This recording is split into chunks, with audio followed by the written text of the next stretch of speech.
Hello everyone, Assalamu alaikum. Welcome to Zor Ka Jor. This is Rabia Shahid. वो घड़ी आ ही गई जिसका हर cricket lover को बड़ी शिद्दत से इंतजार था, क्योंकि world cup is here and yes we are doing a world cup special show. आज से ठीक रोजाना 10 बजे आपसे मुलाकात हुआ करेगी। अपने पैनलिस्ट के साथ आपको ज्वाइन किया करूंगी, क्योंकि कल से एक बहुत बड़ा टूर्नामेंट स्टार्ट होने वाला है, world cup T20 2024 9th addition, जिसमें 20 टीम्स होंगी। ग्रुप्स में डिवीजन है, हर ग्रुप में 5-5 टीम्स हैं और टोटल 4 ग्रुप हैं। इनमें से कुछ टीम्स ऐसे भी हैं जिनके बारे में ना कभी आपने सुना, ना कभी देखा, ना कभी जाना और ना ही किसी प्लेयर के बारे में कोई खास इंफॉर्मेशन है, लेकिन मेरे पैनलिस्ट के पास सारी खबरें हैं जो हम आप तक पहुंचाएंगे। पाकिस्तान का पहला मैच 6 जून को है और Pakistani T20 world cup group A में इंडिया, कनाडा, अमेरिका और आयरलैंड शामिल है। तो चलिए प्रोग्राम का आगाज करते हैं। मेरे साथ मौजूद हैं उमर जाहिर, sports expert and sports analyst. अस्सलाम वालेकुम उमर। वालेकुम सलाम, बहुत शुक्रिया। वेलकम टू जोर का जोर। और सबसे पहले तो मुझे ये बताएं, एक्साइटमेंट लेवल कितना है? भाई वर्ल्ड कप सर पर है, ज़ाहिर बात है मेगा इवेंट है और इस बार फॉर द फर्स्ट टाइम है कि 20 टीमें खेल रही है, तो एक्साइटमेंट जो है वो दुगनी ट्रिपल टाइम ज़्यादा है। और है। बिल्कुल है। और इसमें जो प्लस पॉइंट ये है कि डाइवर्सिफाइड एडिशन होने जा रहा है, क्योंकि इतनी ज़्यादा टीमें हैं और कुछ एक्सपर्ट्स भी खेल रहे हैं जो एशियन ओरिजिन के हैं, डिफरेंट टीमों में वो एक्सपैंड हुए हुए। तो वो क्रिकेट की क्वालिटी को मेरे हिसाब से और ज़्यादा जो है वो अपलिफ्ट करेगा। अच्छा, इंग्लैंड सीरीज तो बारिशों की नज़र होगी और पाकिस्तान की परफॉर्मेंस तो आप ही बताएंगे कैसी थी। तो मुझे ये बताएं कि अगर यूएसए का मौसम भी ख़राब हो गया, खदशात तो हैं, खबरें भी आ रही हैं, तो फिर क्या ओवरऑल सिचुएशन होगी, क्या रूल्स एंड रेगुलेशंस होंगे? देखिए, रूल्स एंड रेगुलेशंस तो अगर आप बात करें स्पेसिफिकली, तो सेमीफाइनल की अगर बात करें तो जो पहला जो सेमीफाइनल होगा उसके लिए रिजर्व डे रखा गया है, और अगर बारिश हो जाती है, मैच पॉसिबल नहीं होता, तो वो अगले दिन होगा।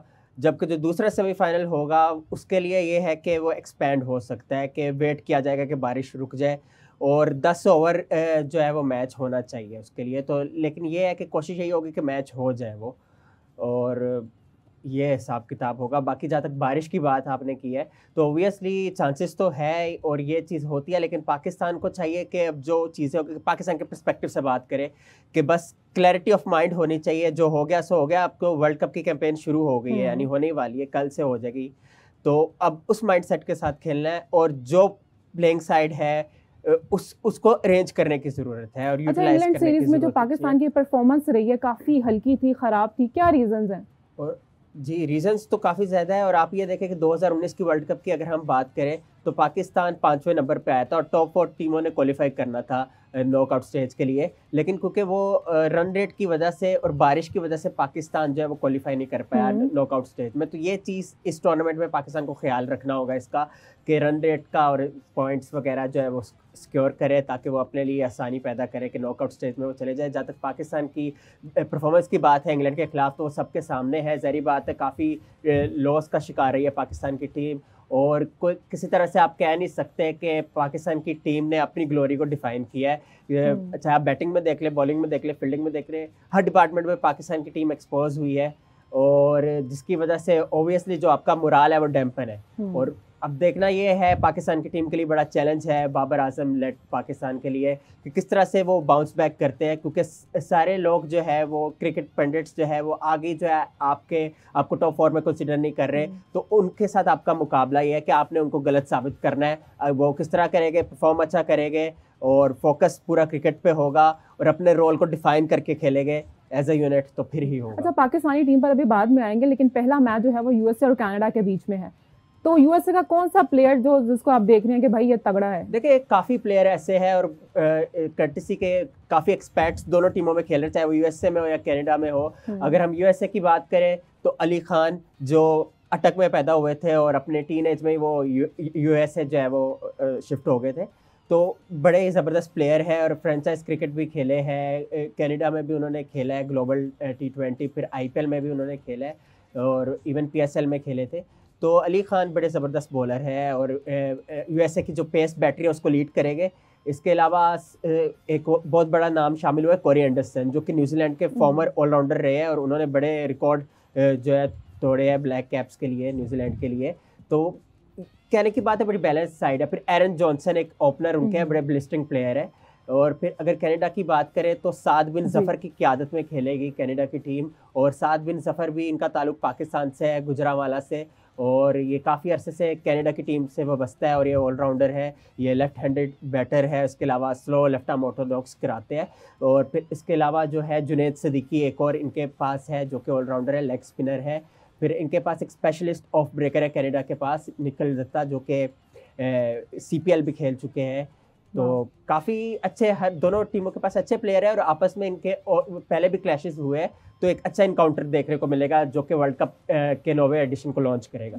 अच्छा, यूएसए का तो आपने बता हाँ। दिया, कैनेडियन टीम के बारे में कुछ इंटरेस्टिंग फैक्ट बताएं। देखिए, मैंने कनाडा टीम के आपको बताया कि मतलब जैसे उसमें निखिल दत्ता है, उसमें साद बिन जफ़र है, जुनैद सिद्दीकी है, ये वो प्लेयर्स हैं जो कि इम्पैक्ट डाल सकते हैं कनाडा की टीम के बारे में। और अगर थोड़ा सा इंटरेस्टिंग आपको बताना है तो 2011 के वर्ल्ड कप की बात बताता हूँ, चाहे वो बेशक वो 50 ओवर की है। उसमें ये बात है कि वो टीम ने पाकिस्तान की टीम को बड़ा टफ टाइम दिया था और पाकिस्तान की टीम जो है 200 से अंदर आउट हो गई थी, लेकिन कर्टेसी की हमारी बॉलिंग इतनी कैपेबल थी कि हमने बंडल आउट कर दिया था कनाडा की टीम को और डिफेंड किया था। वो मुझे याद है, हेनरी ओसिंडे एक बॉलर थे उनके, उन्होंने बड़ी अच्छी बॉलिंग की थी, इम्पैक्ट डाला था, और मोहम्मद हफीज़ को जो है लेग बिफोर विकेट किया था। तो कनाडा की टीम जो है एक अच्छी टीम है और क्रिकेट से मतलब, क्योंकि एक्सपर्ट्स ने वहाँ पे क्रिकेट को जो है प्रमोट किया है सम एक्सटेंट, अच्छा मतलब मैच होने जा रहा है। और बाकी टीमें भी चुकने रहेगी क्योंकि इन दोनों टीमों को देखेंगे, क्योंकि इनका पाला पड़ना है आपस में बड़ी टीमों का लेट्स सी इनसे। क्या होता है। अच्छा उमर, ये स्टॉप क्लॉक क्या चीज़ है? T20 वर्ल्ड कप में पहली बार इसका इस्तेमाल हो रहा है, स्टॉप क्लॉक है क्या? देखिए, ये एक नया रूल जो है ICC जो है इंडक्ट कर रही है और इसका जो ये इम्प्लीकेबल जो होगा कल से होगा, यानी 1 जून से होगा। और उसका जो फीचर यही है कि टाइम की ड्यूरेशन को इंश्योर करने के लिए कि ये ना हो कि मैच ताख़ीर का शिकार हो, मैच ख़त्म देर से हो। क्योंकि एवरेज जो चलता है ना मैच, अगर एक इनिंग का हम करें तो 1 घंटा और 30 मिनट का होता है। तो ये होता है कि ये प्लेयरों को इस चीज़ के लिए अलर्ट करना कि जल्दी जल्दी ओवर्स करें। अब उसका ये होगा, रिक्वायरमेंट ये होगी कि 60 आपके पास सेकंड हो गए और 60 सेकंड के अंदर आपने दूसरा ओवर शुरू करना है। जब एक ओवर ख़त्म हो गया तो विदिन 60 सेकंड्स करना है और उसमें ये होगा स्क्रीन पे काउंटडाउन शुरू हो जाएगा सेकंड्स का, और उस दौरान आपने अपना बॉलर, दूसरा बॉलर आपने लेके आना है और उसने ओवर कराना है। और अगर ऐसा नहीं होगा, अगर 2 दफ़ा ऐसा हो गया तो आपको तीसरी बार पेनल्टी पड़ेगी। अच्छा। और वो पेनल्टी होगी 5 रन की, कि ऑपोजिशन को 5 रन पेनल्टी के तौर पर दे दिए देने जाएंगे। पड़ेंगे। हाँ जी, तो ये एक रूल है ताकि इंश्योर किया जाए कि मैच वक्त पे ख़त्म हो। और अच्छा, अगर टीम्स की बात करें तो 20 टीम्स हैं, सबसे ज़्यादा कौन कौन सी टीम्स जो हैं आपको स्ट्रॉन्ग लगती हैं? देखिए, T20 क्रिकेट जो है एक इसकी खूबसूरती यही है कि आप किसी टीम को जो है ना वो नहीं कह सकते, फेवरेट नहीं कह सकते, ऑल्दो ऑब्वियसली प्रेडिक्शंस तो कर सकते हो आप। और बड़े बिग यूनिट जैसे ऑस्ट्रेलिया है, इंग्लैंड है, वेस्ट इंडीज़ है, इंडिया है, ठीक है ना, ये वो टीमें हैं जो कि न्यूजीलैंड, ऑब्वियसली साउथ अफ्रीका भी। लेकिन ये इसमें ये होता है कि बड़े बड़े अंडरडॉग्स आपको सरप्राइज कर देते हैं। Starting from 2007 world cup, T20 world cup, जब Australia no doubt about that के इनविंसिबल टीम कंसिडर होती है, तो वो जिम्बाब्वे से हार गई थी, उससे कोई कंसिडर नहीं कर रहा था कि जिम्बाब्वे जीतेगी। तो इस तरह ऐसे अपसेट भी होते हैं। मुझे याद है 2009 में जो है इंग्लैंड को अपसेट हुआ। तो ये पॉसिबिलिटी होती है कि ये छोटी टीमें जो है आपको सरप्राइज कर दें, पता ही ना चले आपको। तो इसलिए आप किसी को कह नहीं सकते कि कौन जो है, कि अच्छा इवेंट होने जा रहा है, क्योंकि 20 टीमें पहली बार हो रही है, जिसकी वजह से जो है ना आपके पास आप कुछ कह नहीं सकते। कुछ सरप्राइज भी बहुत ज़्यादा होने की तवक्कुआत है कुछ चीज़ों में। लेकिन अच्छा, सुनने में आ रहा है कि जो इंडिया और बांग्लादेश के कैप्टन्स हैं वो न्यूयॉर्क के स्टेडियम से बहुत ज़्यादा ही इम्प्रेस हैं, क्या वजह है? वार्म अप मैचेस वहाँ हुए थे, क्या उन्होंने ऐसा देखा? देखिए, वो तो अब वही बता सकते हैं कि क्या चीज़, क्योंकि उन्होंने प्रैक्टिकली देखी है वो। पिच उन्हें सही। बाकी ये है कि ऑब्वियसली एक नया एक्सपीरियंस होने जा रहा है वहाँ पे। वो लोग फर्स्ट टाइम खेलेंगे, हालांकि 2009 में ऑस्ट्रेलिया और न्यूजीलैंड ने श्रीलंका और न्यूजीलैंड ने जो है वहाँ पे T20 सीरीज़ खेली थी। तो लेकिन मोस्टली टीमों के लिए ये एक नया एक्सपीरियंस है, तो ज़ाहिर बात है दे आर एक्साइटेड, और इसमें कोई शक नहीं है जिस तरह मेहनत हुई है तो वो एक्साइटेड तो है देख के। और देखते हैं कि किस तरह चलते हैं मैचेस वहाँ पे, क्योंकि ऑस्ट्रेलिया से ज़ाहिर बात है वो पिचेस आई है और देखते हैं कि क्या होता अच्छा, अगर पिच की बात करें तो एशियन मिट्टी और अमेरिकन मिट्टी में काफ़ी फ़र्क है, तो क्या पाकिस्तानी टीम पिच हैंडल कर पाएगी? है। देखिए ये कहना कबल अस वक्त है कि क्या फ़र्क है, क्योंकि आप देखें अमेरिकन मिट्टी तो अपनी नहीं है ना, ज़ाहिर बात है। वहाँ से क्यूरेटर्स ने हार्ड वर्क किया है, ऑस्ट्रेलिया के क्यूरेटर्स ने अपना जो इनपुट दिया है, तो आप अभी ये नहीं कह सकते कि क्या फ़र्क है। नहीं, और पाकिस्तान के अलावा दूसरी भी तो टीम्स हैं, क्या आपको लगता है कि किन-किन टीम्स को टफ सिचुएशन से गुज़रना पड़ेगा हैंडल करने के लिए? देखिए इसमें यही होगा जो अभी तक जो हमारी जो अंडरस्टैंडिंग है उसमें यही है कि स्लो विकेटें ज़्यादा होने के चांसेस है, लेकिन कुछ विकेटें भी होगी, बाउंस भी होगी। तो यही है, जिसकी बैटिंग टेक्निक अच्छी होगी वही चलेगा। आप स्पेसिफिकली तो पिन पॉइंट नहीं कर सकते अभी इस वक्त। अच्छा, बाबर आजम ने अभी रिसेंटली अपनी प्रेस कॉन्फ्रेंस में कहा था कि अब टीम को वर्ल्ड कप में अपनी ज़िम्मेदारी लेना पड़ेगी, और तो क्या पहले तक अभी टीम नॉन सीरियस रही है? कोई ग्रुपिंग चल रही थी जो बाबर को ये कहना पड़ा कि अब सबको ज़िम्मेदारी अपनी-अपनी लेनी पड़ेगी? देखिए ग्रुपिंग वाला जो शोशा है वो तो काफ़ी पुराना हम सुनते आ रहे हैं बचपन से कि ग्रुपिंग है पाकिस्तान टीम में। अब हम उस चीज़ को लेके चले गए, तो फिर अब हम लेके चले गए, अब बात ये ख़त्म होनी चाहिए। ठीक है, वर्ल्ड कप आ गया है, अब ज़ाहिर बात है एज अ यूनिट खेलेंगे आप, तो आप अपने आप जस्टिफाई करेंगे। इस तरह फिर आप ब्लेम गेम्स खेलते रहेंगे तो अब कुछ नहीं होगा। हाँ, सपोर्ट करना है हमें अपनी टीम को, और जो गलतियाँ है हम एड्रेस करेंगे। लेकिन ये है कि अब जो हो गया सो हो गया। कैप्टन को चाहिए कि ये बात उन्होंने की है प्रैक्टिकली भी उससे अप्लाई करे, और हर बॉलर को, हर बैटर को उसके रोल के मुताबिक चलाए, और लेट्स सी। नहीं, सी बाबर तो हमेशा एज अ ओपनर आते हैं और शुएब मलिक ने भी उन्हें सजेशन दिया है कि इस बार थर्ड पे आए वो, तो क्या बाबर इसको फॉलो करेंगे उनके मशवरे को? देखिए ये शुएब मलिक की अपनी एक राय है, और Shoaib Malik no doubt about that के पाकिस्तान का बहुत बड़ा एक नाम है, और उनकी अपनी अंडरस्टैंडिंग है। वो बेहतर समझते हैं कि वो क्या कि बाबर को जो नंबर थर्ड पोजीशन पे खेलना चाहिए। लेकिन ये मसला एक ये भी है ना कि पाकिस्तान की टीम का कॉम्बिनेशन बना हुआ था काफ़ी देर के, बाबर और रिजवान का, ये दोनों हाँ जी, ओपनिंग काफ़ी करते टाइम थे, से। जो कि आपकी टीम को एक इम्पेटस दे देते थे, एक जान डाल देते थे। तो वो उससे पाकिस्तान काफ़ी जो है ना उसके बाद जो है ओपनिंग कम्बिनेशन नहीं बन पा रहा था, जिसकी वजह से पाकिस्तान को एक मुश्किलात हो रही थी। अब जैसे देख लें कि पहले फेज़ में पाकिस्तान ने आखिरी T20 जो इंग्लैंड से हुआ उसमें पावर प्ले में 60 रन स्कोर किए, और वो बाबर और रिजवान थे, यानी जो उन्होंने किया था। हालांकि ये भी एवरेज है आजकल के एतबार से, लेकिन पाकिस्तान के एतबार से एवरेज भी बहुत है। तो देखे ना, एक फिर भी जान डाल देते हैं। तो इसलिए मैं समझता हूँ कि स्लोअर विकेटें ज़्यादा मोर लाइकली हमें मिलेगी, तो उसमें ये बेहतर है कि बाबर और रिजवान ही ओपनिंग करें। बाकी डिपेंड्स जब मैच में अच्छा, इन उतरेंगे एनी और- केस अगर बाबर और रिजवान ओपनिंग नहीं करते हैं तो फिर क्या आपको लगता है कि किसको आना चाहिए? देखिए फिर यही वही है ना, फिर आपका कॉम्बिनेशन फिर सेटल डाउन नहीं हो पाएगा, या तो फिर आप उस्मान खान के साथ आएंगे या फ़खर जमान के साथ आएंगे। ठीक है ना, तो वो फिर कॉम्बिनेशन में प्रॉब्लम हो सकती है। तो बेहतर यही है कि बाबर आजम और रिजवान ही आपको है। लगता है कि शुरू के कुछ मैचेस में ताकि- एक्सपेरिमेंट्स होंगे? एक्सपेरिमेंट के लिए क्या बचा है आपके पास? अब एक कैंपेन शुरू है वर्ल्ड कप की।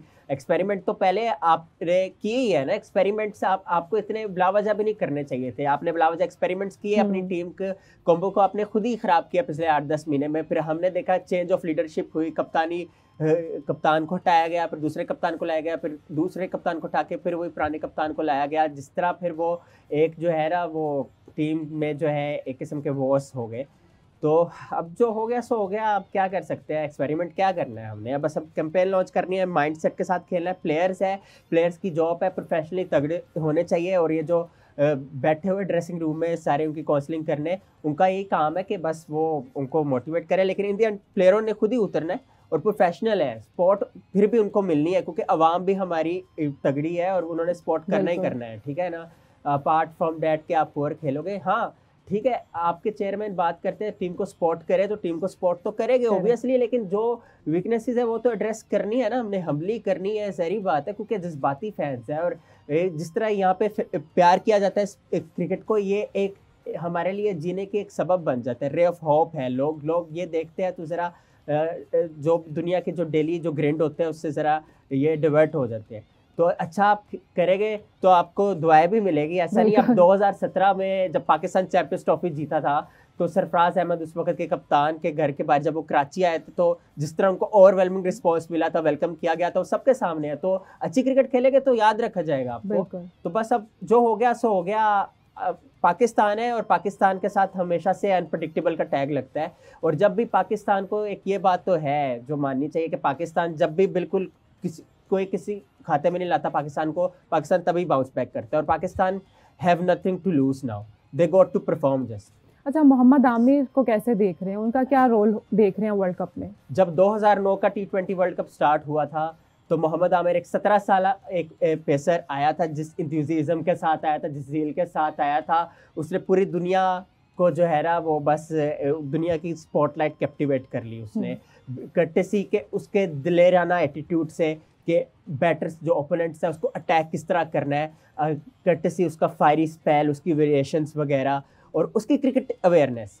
तो वो आमिर जो है अब वो अगले महीने जो है 15 साल हो जाने उस T20 वर्ल्ड कप को, तो 15 साल का एक कैरियर है जिस बंदे का, तो उस पर ये पाकिस्तान की जो करंट टीम है बहुत रिलाई करेगी ऑब्वियसली कि ठीक है 32-33 साल के वो हो गए हैं और इसमें ज़रा थोड़ी दिक्कत भी आपको एट टाइम्स आ जाती है, चैलेंज होता है आपसे, लेकिन बड़े बड़े ऐसे प्लेयर्स उन्होंने 30s में भी अपनी अपनी रिस्पेक्टिव टीम के लिए अच्छा किया है, तो आमिर भी कर सकते हैं और इंचार्ज है पाकिस्तान के करंट पेस बैटरी के, तो उनको लीड करना होगा और वही इंथ्यूजिज्म को रिबाउंड करना होगा, रिवाइव करना होगा, क्योंकि यूनस खान उस वक्त के कप्तान पाकिस्तान के, जिनकी क़यादत में पाकिस्तान ने 2009 का T20 वर्ल्ड कप जीता, उनको एतमाद में लिया आमिर ने। उस वक्त मीटिंग हुई टीम की फाइनल से पहले श्रीलंका के ख़िलाफ़, तो उसमें उन्होंने बताया आमिर ने कि क्या क्या उन्होंने आइडियाज़ जो है वो के साथ चलना है उन्होंने, और उनके जो श्रीलंका के उस वक्त के एक थ्रेटनिंग प्लेयर थे दिलशान, वो उन्होंने अपनी शॉट एक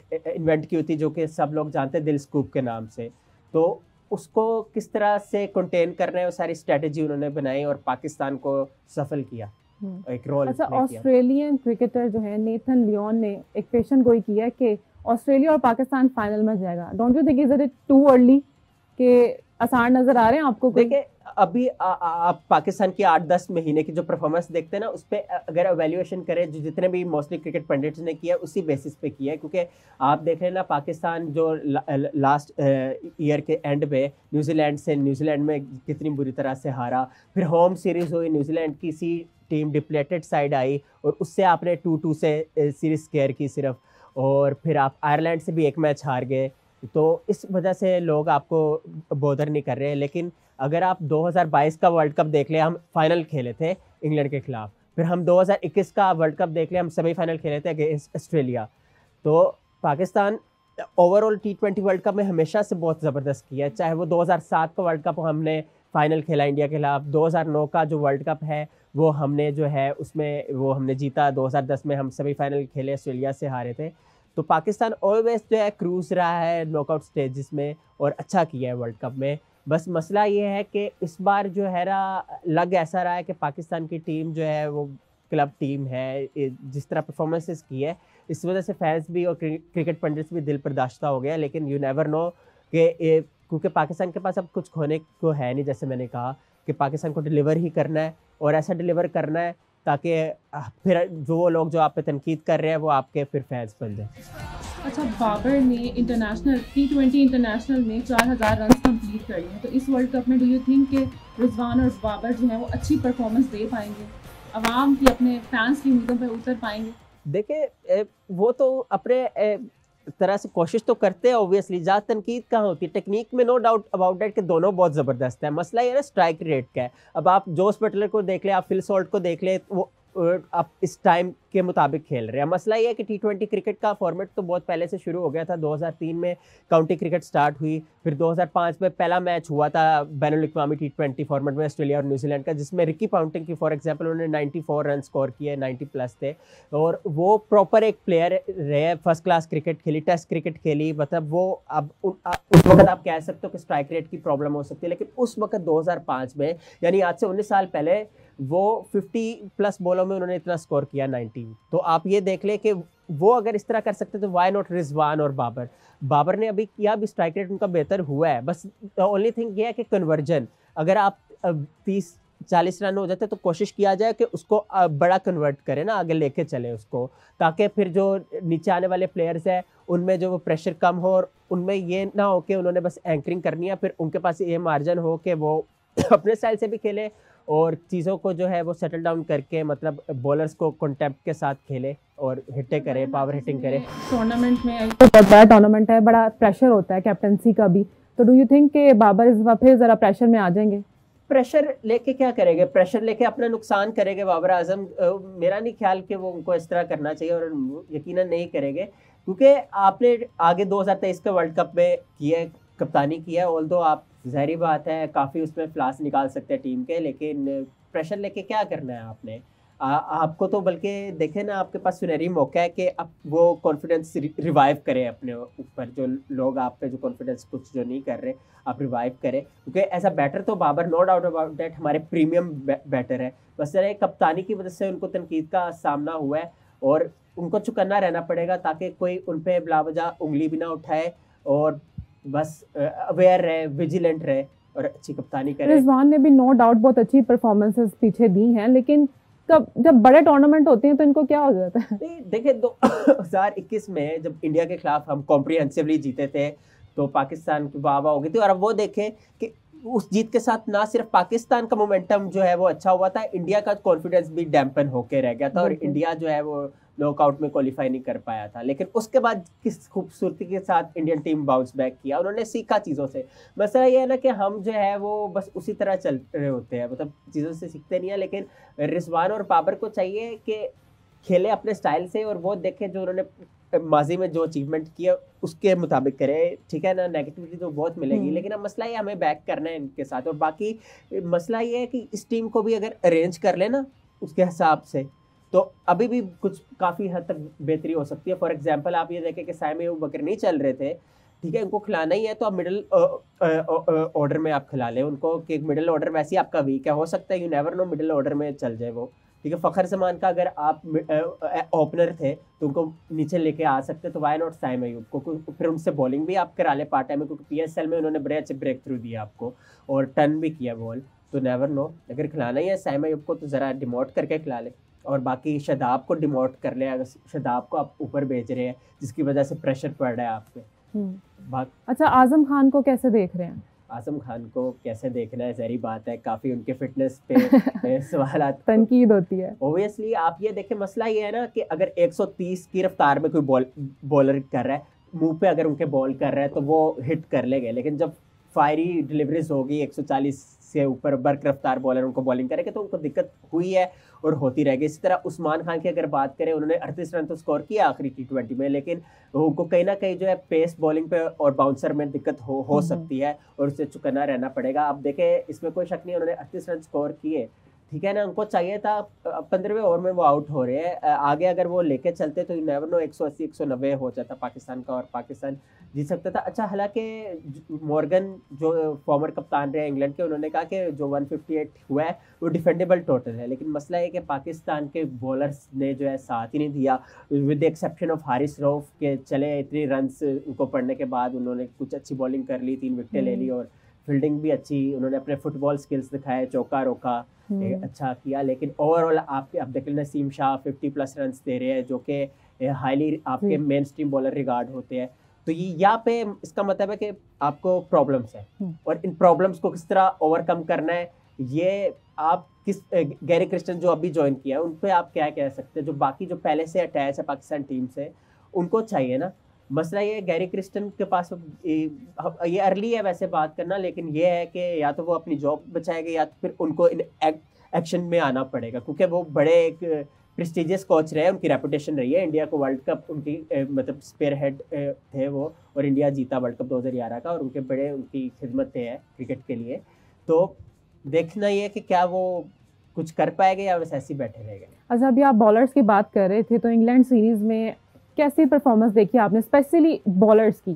तो क्या आपको सजेशन देना चाहेंगे कि आने वाले वर्ल्ड कप में वो जरा बॉलर्स की, पाकिस्तान बॉलर्स हैं, पाकिस्तानी देखिए पाकिस्तान की बॉलिंग जो है ना, काफ़ी अरसे से आप ये देखिए, हमने ये सुना है, बचपन से सुना है बल्कि कि पाकिस्तान की बॉलिंग। लेकिन अगर अपनी पर्सनली मैं बात करूँ ना, पिछले कोई 1-2 साल से पाकिस्तान की बॉलिंग एक्सपोज हुई है। हालांकि अभी भी आप देख लें, अगर हारिस रऊफ को देखे, अब नसीम शाह को देखे, मोहम्मद आमिर को देखे, अब्बास को देखे, अगर ये सारे लोगों को अगर आप देख ले तो एक अच्छा एक नाम बनता है। लेकिन मसला ये है ना कि ये अपने अपने रोल को जस्टिफाई करे और सही बॉलिंग करे, मतलब मोहम्मद आमिर का एडिशन भी एक बहुत अच्छी चीज है। करे।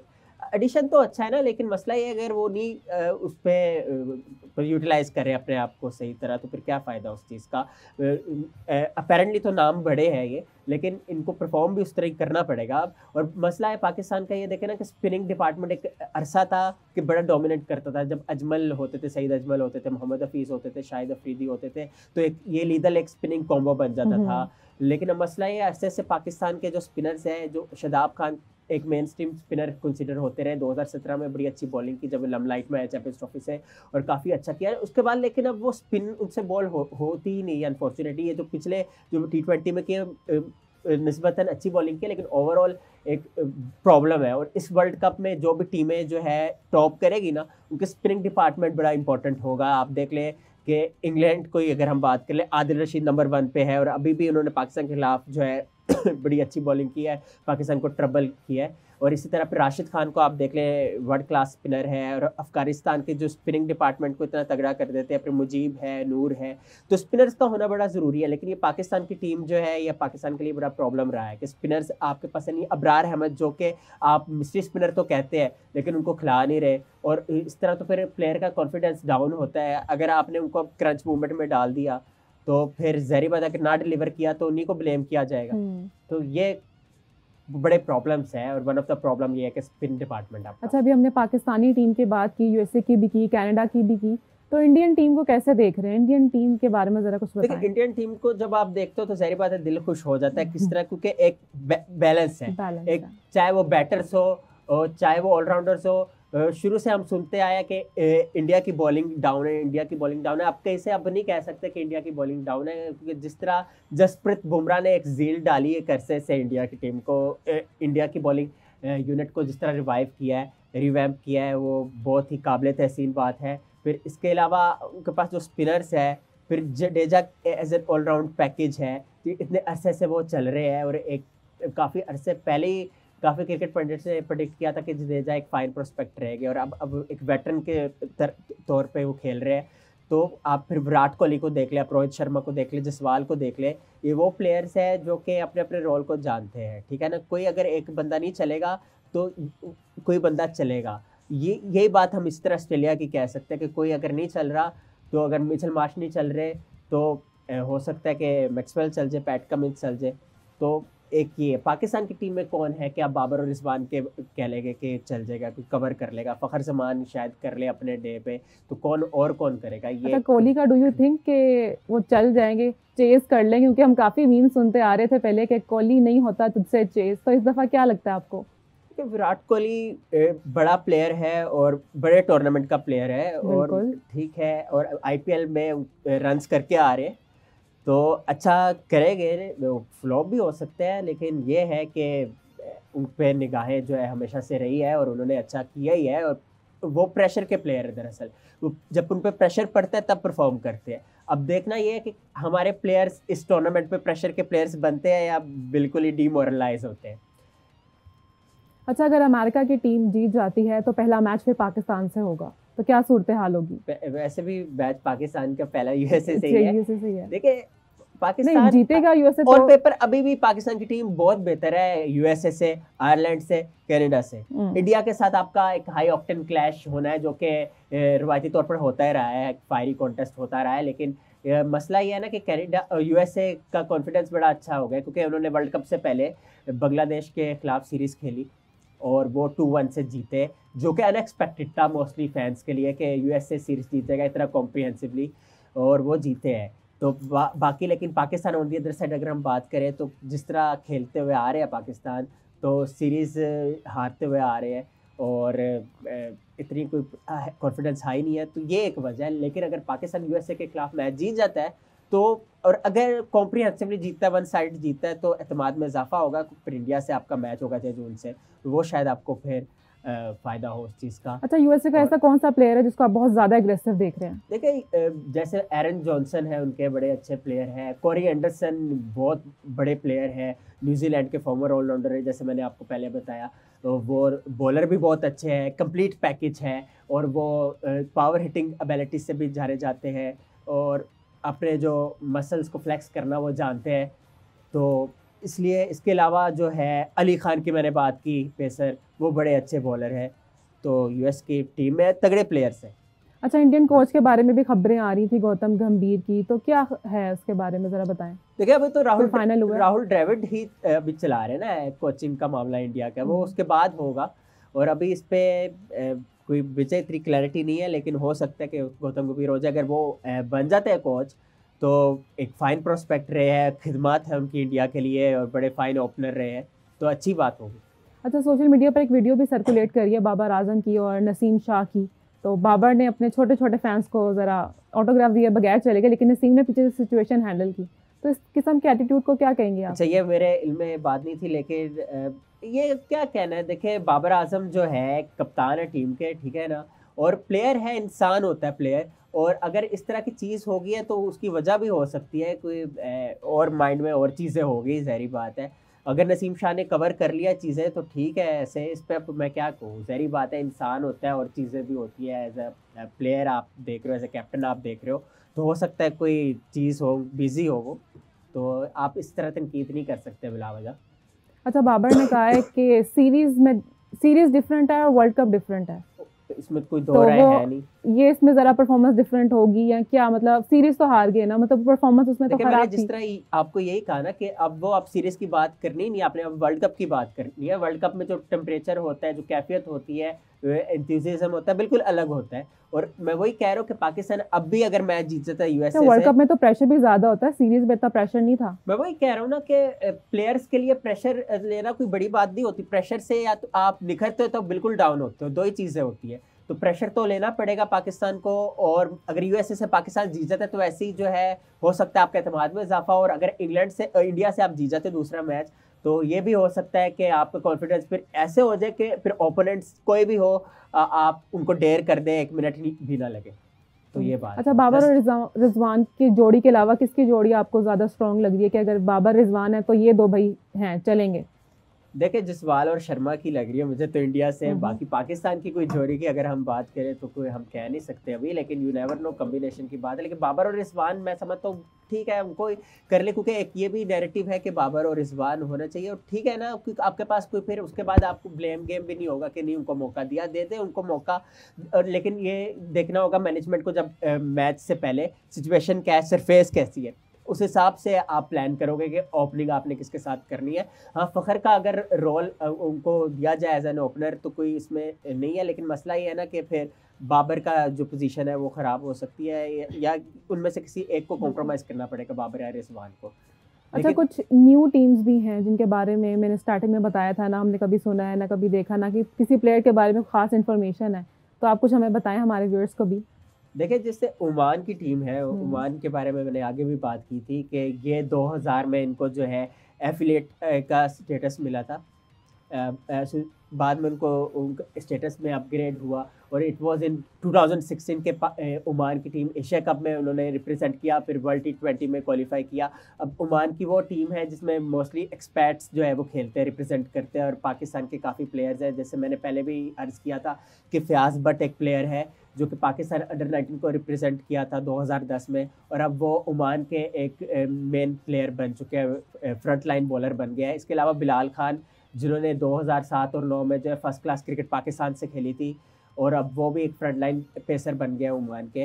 तो इसके अलावा ज़ीशान मसूद जो उनके कैप्टन है वो भी पाकिस्तान से उनका ताल्लुक़ है। तो ऐसे काफ़ी प्लेयर्स ओमान से हैं। इसी तरह फिर युगांडा की अगर हम बात करें तो उसमें 2 पाकिस्तानी खेल रहे हैं, और अगर हम बात करें ओबियसली कनाडा की और यूएसए की तो उसमें तो काफ़ी ज़्यादा पाकिस्तानी और इंडियंस हैं। और अगर हम नामीबिया की बात करें जो कि 2021 में भी खेले थे, और उसमें डेविड वीज़ा जो कि साउथ अफ्रीका के फॉर्मर ऑलराउंडर है वो रिप्रेजेंट कर रहे हैं। उन्होंने आगे भी नामीबिया को रिप्रेजेंट किया, कर्टिसी के उनके अब्बा जो है वहाँ से है, उनके पेरेंट में से कोई वहाँ से नामीबिया से, जिस वजह से वो क्वालिफाई करते हैं कि वो नामीबिया से रिप्रेजेंट करें। फिर नीदरलैंड्स की अगर हम बात करें, नीदरलैंड्स ऑलरेडी उन्होंने अपनी लमलाइट कैप्टिवेट की। 2021 में उन्होंने साउथ अफ्रीका को हराया था T20 वर्ल्ड कप में, जिसकी वजह से पाकिस्तान के लिए एक कॉरिडोर ओपन हुई कि वो नॉकआउट स्टेज में चले जाए और फाइनल खेला अल्टीमेटली पाकिस्तान। और 2022 में नीदरलैंड्स की टीम ने 50 ओवर का जो वर्ल्ड कप 2023 में जो हुआ था उसमें भी साउथ अफ्रीका को हराया था, और उसमें जैसे स्कॉट एडवर्ड्स उनके कैप्टन है, फिर बेस्टन फ्रांसिस्कस विलहेल्मस डिलीडा बेस्ट डिलीडा उनके फ्रंट लाइन ऑलराउंडर हैं, फिर इसी तरह काफ़ी उनके प्लेयर्स हैं। तो एक हर जो छोटी टीम है ना उनमें भी बड़े इंडिविजुअल वाइज बड़े अच्छे परफॉर्मर्स हैं। फिर आयरलैंड में आप देख लें जोश लिटल, जिन्होंने हाल ही में पाकिस्तान के खिलाफ भी अच्छी बॉलिंग की, आईपीएल भी खेले हैं, फिर दी 100 भी खेले हैं। तो हर टीम में कोई ना कोई ऐसा प्लेयर है। फिर आप पीएनजी में देख लें, एक पीएनजी के जो कप्तान है असदुल्ला वाला लेफ्ट हैंडेड बैटर है और स्पिनर भी है, वो भी एक इम्पैक्ट प्लेयर है अपनी टीम में और associate player of the year award भी जीते हुए हैं वो। तो ऐसे प्लेयर्स हैं हर टीम में जो कैपेबल है। चलें उमर, लेट्स सी कि क्या होता है। कल पहला मैच है। जी बिल्कुल। तो क्रिकेट लवर्स बहुत ज़्यादा एक्साइटेड हैं, हम भी बहुत ज़्यादा एक्साइटेड हैं। लेकिन शो को रैप अप करने का टाइम आ गया। आपसे मुलाकात होगी दोबारा और कोशिश करूंगी कि नेक्स्ट टाइम आपके कमेंट्स भी शामिल करूं। लाइक करना ना भूलिएगा, अपनी राय देना ना भूलिएगा। मुझे दीजिए तब तक के लिए इजाज़त। Bye bye.